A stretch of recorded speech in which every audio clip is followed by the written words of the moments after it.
Jugoslavija, Kraljevina Jugoslavija u kojoj vi sad radite je bila ne samo okupirana, i ona bila podijeljena između okupatora i domaćih izdajnika i ona je kao država praktički bila izbrisana sa geografske karte, odnosno političke karte.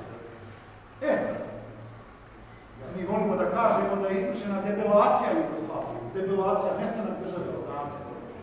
Do obnavljanja druge Jugoslavije onda će doći u toku Drugog svjetskog rata, prvenstveno zahvaljujući, da tako kažemo, progresivnim društvenim snagama,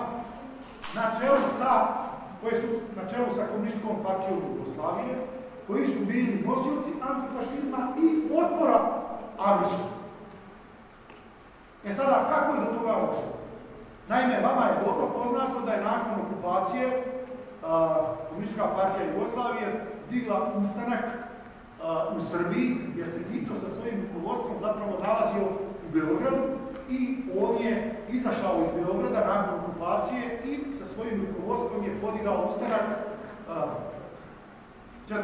jula se ustao kao dan borca, dan ustanka u Srbiji 7. jula.